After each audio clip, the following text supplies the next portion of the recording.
guys, it's Eric, owner of Farpoint Farms here in the beautiful mountains of North Carolina tonight. And for right now, it is late tonight, it's about midnight. But tonight on Farpoint, I want to talk as the Mechanic Ask a Mechanic series. And this is kind of like, this really translates into any business, especially if you're a business owner. So I'm sure a lot of you may have gone through situations like this. I'm sure some of you may have regretted the way that these things turned out. But I want to talk to you about customer service, about customer care, and about attitudes. So I had the unfortunate experience today of dealing with an extremely agitated customer, a person who, and I like to say this when I teach classes on this subject, perception is reality. And this gentleman's perception was that we had screwed up this gentleman's car big time, right? Now the reality of the situation is the car was screwed up when it arrived at the shop, but that doesn't matter. Right? That doesn't matter. I mean, it matters in a legal sense, but when you're dealing with customers, perception is always going to be reality. The perception of this customer was that the car was fine. Even though it had been towed in, somehow the car was fine until it arrived at our shop. And after it arrived at the shop, well, it was damaged by some act that we performed upon it. Now, trying to negotiate with a customer who comes in with that preconceived notion can be a very daunting task. And it's where a lot of mechanics fail. It's where a lot of guys like myself who transition from working on cars to running businesses have a struggle. We're not customer service related individuals. A lot of mechanics, myself included, are a bit socially awkward. We're not really adapt to interacting with humans on a day-to-day basis. It's the reason we became mechanics in the first place. We want to get away from talking to people. So I get it. The fact is, however, if you're planning on running a business of your own, and I don't care if you're going to be a mechanic or a landscape or construction or a lawyer or whatever, you got to learn customer skills. And occasionally you're going to run up against people who are either rightfully angry or confused and angry. And it is up to you as a good human being to try to work through that situation. Now, you're not always going to be able to work through that situation. This story did have a happy ending, and I won't get too far into it, but we were able to figure out what was wrong with the car and get the car fixed to a point where the customer was happy without losing any money and without losing face in front of the customer. He left far less upset than he was when he arrived, and the car left in far better shape than it was when it arrived. So it was kind of a win-win.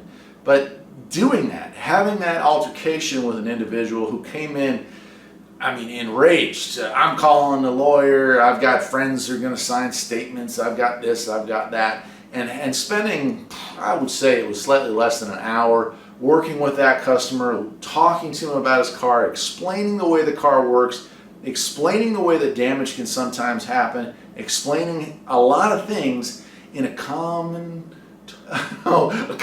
even voice, which is where it really gets a little hairy. Because, you know, people sometimes they just want to, you know, and it's real easy when someone's screaming in your face to just want to, you know, maybe take a piece out of theirs. But to be able to be calm, to be able to work through that was a great experience. And if you're thinking about going into business for yourself, if you're thinking, I want to run my own shop, if you're thinking, I want to be a mobile mechanic, I mean, I don't care what you want to do in life, but if you're thinking about being your own man, you better be ready and better be prepared to deal with that angry customer. Because you're going to have to. And choosing your words properly and choosing your attitude and choosing your approach is probably more important than the actual repair work you may perform on cars that day. Every person that comes into a shop is likely to be in a really foul mood because nobody wants to spend money on their cars. Even on the best day of their lives, they really don't want to spend money on their cars. On their worst day of their life, if they have to spend money on their cars, you might be dealing with somebody who's literally ready to come unhinged and ready to become violent. So you have to be prepared for that.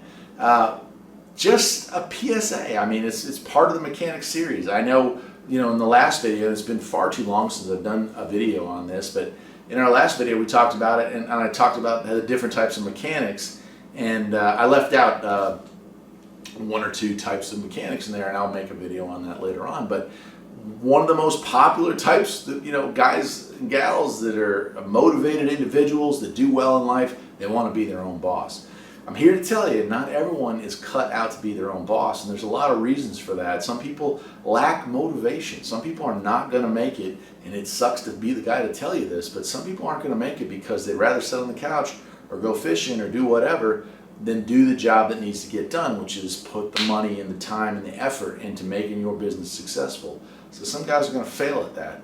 Some guys and gals are going to fail because of that attitude, which was what today was all about. Some guys and gals are going to take a standoffish approach with every person they come across. When somebody says, yeah, well, it wasn't doing that until you guys worked on it, which is, if you're a mechanic, well, you're going to hear that one an awful lot. You guys changed my tire and now my headlights don't work. Okay. You could take a standoff approach and be like, bro, there ain't no way that that's related. You can get out of here with that mess, right? It was you just ran off a customer and that customer might badmouth you all over town. So that attitude might be what kills you, man. And it's so easy to have that attitude. I'm a younger version of me. In fact, sometimes the current version of me will take that approach if I'm having a bad day or just not ready to deal with crazy people. But the reality is that will eventually bury you. And I think there's far too many great shops with great mechanics that end up out of business because they take that you're not getting one over on me kind of approach. Where a lot of times that anger that those people have when they come at the desk or meet you out in the parking lot has everything to do with perception and not having the knowledge required to make a rational decision, as opposed to them just being jerks or just wanting to get into a fight with somebody. Anyway, that's it. It's kind of an odd video, but I felt that it was something I wanted to talk about today because honestly, it's probably the most important aspect to running a successful business, whether you decide to become a mechanic or do anything in life. A veterinarian with a poor attitude is not going to perform well. So it kind of translates to the whole world. That's it for tonight, my friends. I'm Eric, the owner of Farpoint Farms. I hope you enjoyed the video. There will be more mechanic series videos. I've just been busy with life and stuff like that. But I have put out a lot of other videos. It's just I've been busy mechanicking, so it's hard to do the videos about being a mechanic. Anyway, until next time.